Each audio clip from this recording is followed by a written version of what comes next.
Are you ready to go do some summits on the air? Well, let's go do this. Well, Ricky's been ready since last night to go up this hike. We're at our super secret lake again. We had a really good POTA last night. We were using the Chameleon tactical delta loop with those extensions for the first time. I got Australia 5 times. 3 of the guys were portable. I got one of the guys park to park. That was my first park to park for Australia.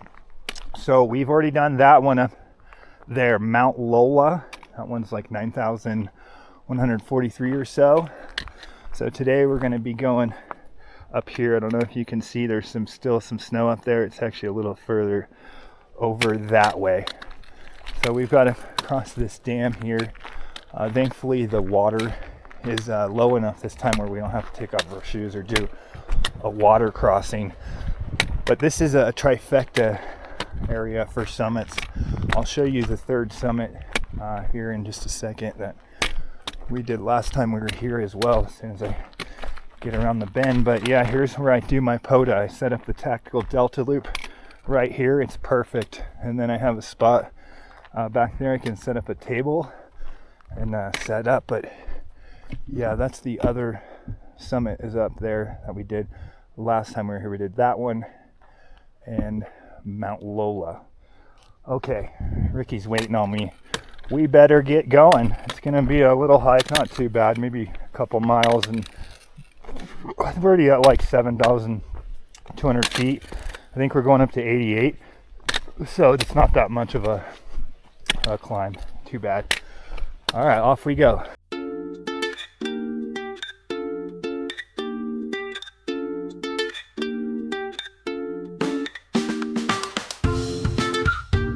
Okay, we're about halfway around the lake, and then we're on a trail right now, or somewhat of a trail. But once we get to where we go up, there is no trail. If you don't take the right path, it can turn into a scramble. But I do have a GPS track from last year, so that should help us get through. But yeah, last time I came through here, there's still a lot of snow. There will be some snow up there eventually. But all these creeks and stuff are just ripping in springs from the runoff. Now there's not a ton of water running, but it is the middle of August, so it is pretty green around here. You kind of get spring later in this zone because this zone gets some of the highest amounts of snow in the entire northern Sierra Nevadas. So by the time it's melted off here, it's like July and stuff, so it's kind of springy looking around here. But if you try to come here in spring, there's going to be snow still.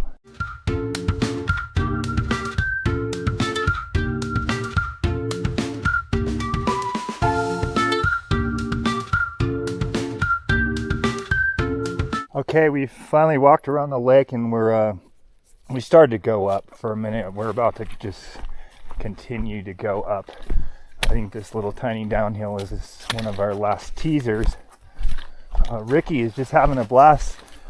Thankfully, with this snow melted so much more that the bugs aren't as bad as they were. They're still pretty bad, but it was just terrible the last few times we came up here. And I can never seem to wait until the snow melts.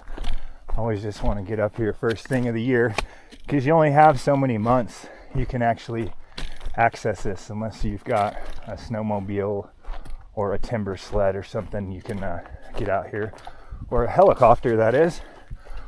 All right, so we're in the trees now. We should continue to go up for a while, and then we should start to get to some granite and really start to go up and be a little bit more exposed into the sun. But I'm going to enjoy this shade while it lasts.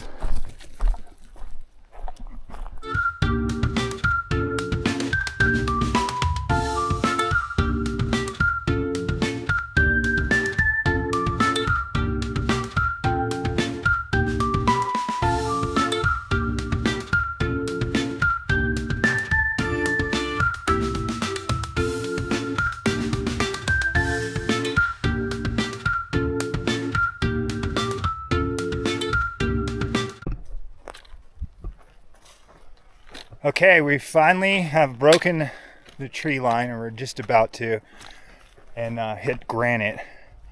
I'm not sure if you can see it back there, but that's Mount Lola. That's what I was doing the other day.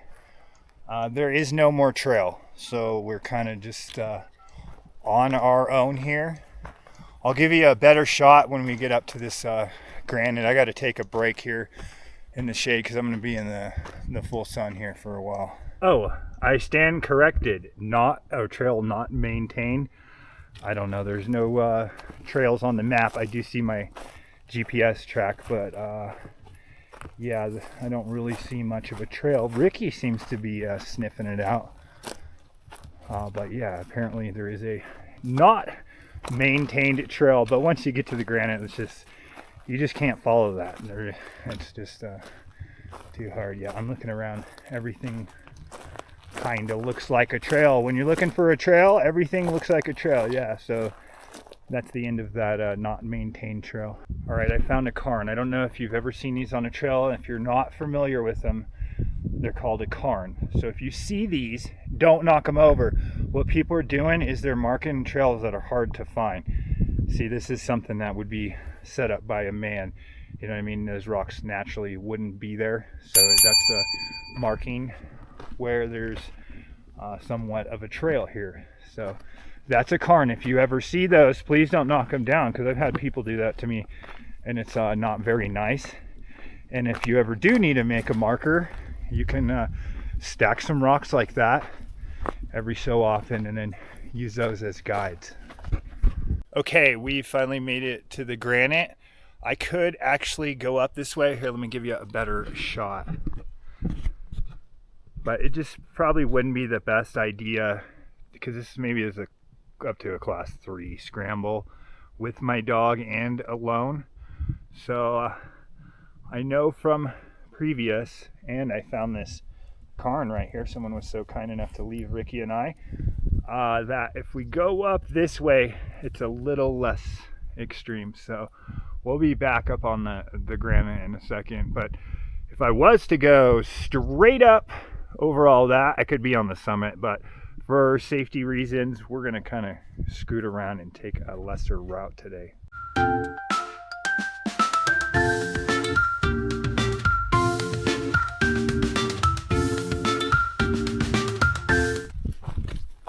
All right, we're finally to the final granite ascent. I'm actually pointing the wrong way. I'll show you where we are going in a minute. But that up there is Mount Lola. I forget the summit number. I'll try to post it in the video. But that's where we were a few weeks ago. That one's 9,200 feet. And then out that way, that is Independence Lake. That's not where we're camping. We hiked from an opposite direction. And then this is our next task. So as you can see, we're brushed out hard right there. That is a climb right there. That's not even a scramble at a point. But if we continue around here, it looks like it's maybe just a class 2, if anything, on the scramble.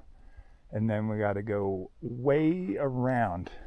So Ricky has done this before. I was pretty nervous because that was one of his first big summits. He's already done that one twice though, but we did that one and this one in the same day with Craig AE7I, and that guy is a monster, man. I think he just got his second mountain goat, and yeah, that was too much for little old me. I'm kind of a weekend warrior, but Ricky can handle it, so we're gonna take it easy today. That's why last time we only did that one.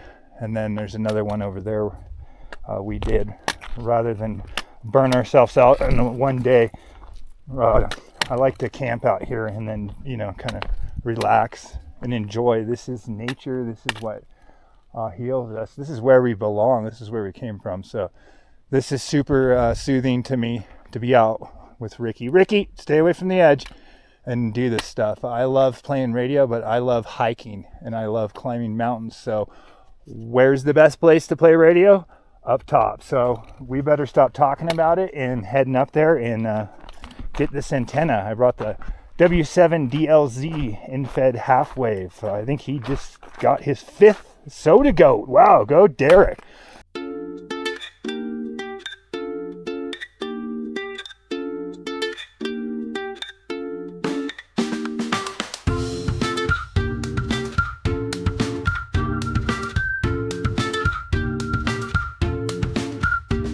Oh, amazing. Ricky led us right to snow. It's August 16th, and we're finally starting to find some snow up here still. Ricky loves snow. I think he loves it more in the summer than he does in the winter, that's for sure. Yeah, but just amazing. I checked my GPS. We're at 8,300 feet. We got to go up to 88. But look, there's ferns just growing out of the granite up here. So obviously there was a lot of snow that was just banked here. It probably just recently melted, so it's pretty much springtime for these ferns. They probably won't last too much longer this year though, because it looks like the water's pretty much dried out. All the snow up here is melted for the most part. Oh, just when you think you make it to the top, it's a false summit. So we're just getting out of the granite, but it's all coming back to me now. I remember, because last time we did it was in the baking sun. It's not that much further, but it's just straight up this dirt hill. But yeah, we're out of the granite. But I do see some shade. I'm going to take a break. I haven't taken a break in a while. I'll give Ricky and I some water and maybe have a quick early lunch before I head up there. That way I can just snack while I'm activating. All right, we got a ways to go, but not too much. Woo! The things I do for ham radio, but sometimes the harder the work you got to do, the more the reward. So I feel like this is going to be one of those days. Oh, we're to the final spot. This has to be like at least a 10%, maybe 11% grade. I don't recall this part. My mind probably blocked it out for a reason, but I'll tell you what, it's going to be a really quick going down this part. I'm just going to have to be very careful. I don't know, I might take a ridge back and try to do another way with no trail, but I really need to look at my map so I don't end up on stuff like this. But this is slow going. I just got off of a break probably 10 minutes ago, maybe 15, and I've already had to take 2 breaks up going up this. It just, you got to really pace yourself.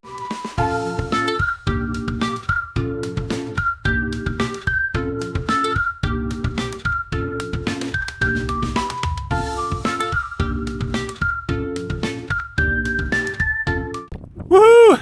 We finally made it. Oh boy, was that last spot a doozy.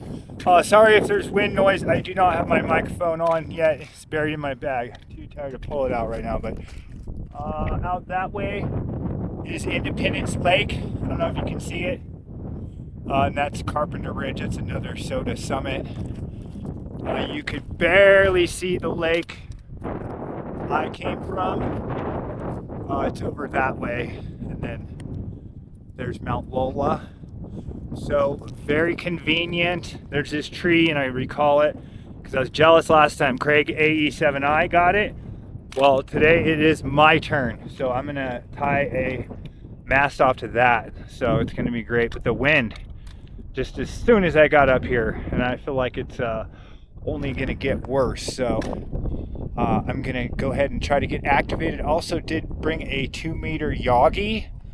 I'm looking at my line of sight. It's not super great, but we'll see. Maybe I'll bust out 2 meters if I got enough time. This wind doesn't beat me down. I'm glad I packed that windbreaker in the backpack at the last minute. All right, let's get activated. Welcome to the shack of the day. Very nice. I just got the antenna hooked up, and 15 meters is wide open, it looks like. 10 doesn't really have any activity yet, but I've seen some activity on 17.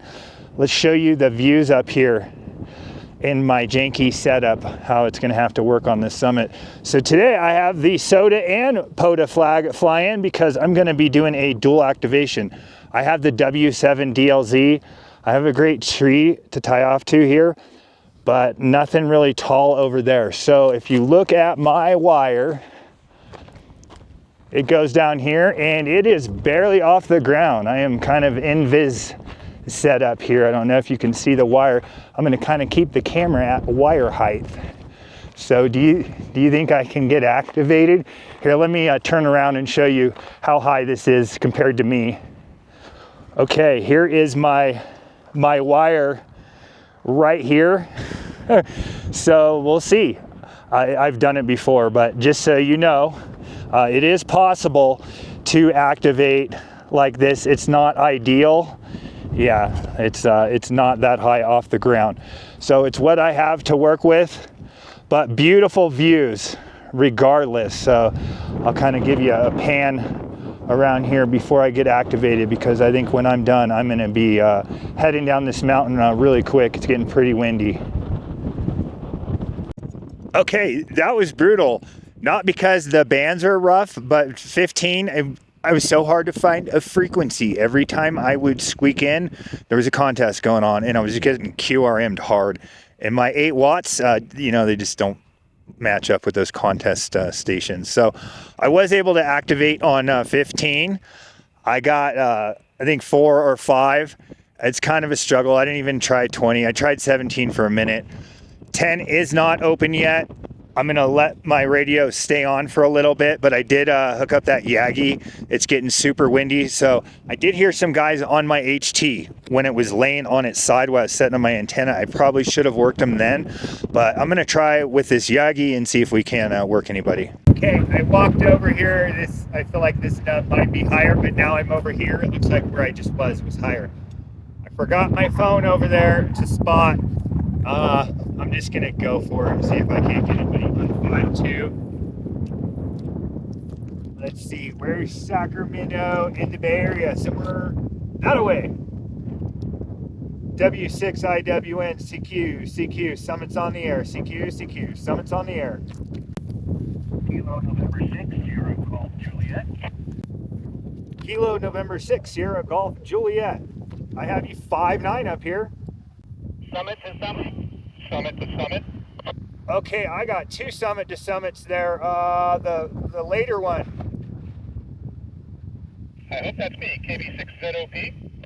KB6ZOP, go ahead. 5.9 on W6NS130. QSL, you are also a 5.9. I'm going to point the elk your way. And we are on Whiskey 6 stroke Charlie. Wait, no. Charlie dash 075, Angel Island Summit and State Park. Whiskey 6 IWN, this is November 6 Echo Kilo Oscar QSO. November 6 Echo Kilo Oscar. I've got you 5.9 up here. Oscar 6 Hotel Victor Sierra. November 6 Quebec Papa, Summit to Summit, Park to Park. Whiskey 6 India Whiskey November. There was another Summit on the air? That is correct. Summit to Summit, this is Kilo Mike 6 Sierra Juliet Oscar. All right, I think I just made more contacts on 2 meters and quicker than I did on HF, and it was a lot less setup. Maybe I should have just done this first. It would have been great if I tried a little harder. That contest was kind of squashing me out there. The whole 8 watts are fun when you're calling CQ and there's not people next door on the frequency giving you QRM. So yeah, that was causing me a problem. I'm sure if I would have went to 20 meters, I would have done better, but I'm kind of on this no 20 thing sometimes. I try to activate on the other bands. Okay, I see my tripod is about to blow over on the wind. Thanks for watching, and I hope to catch you guys on the next one, 7-3.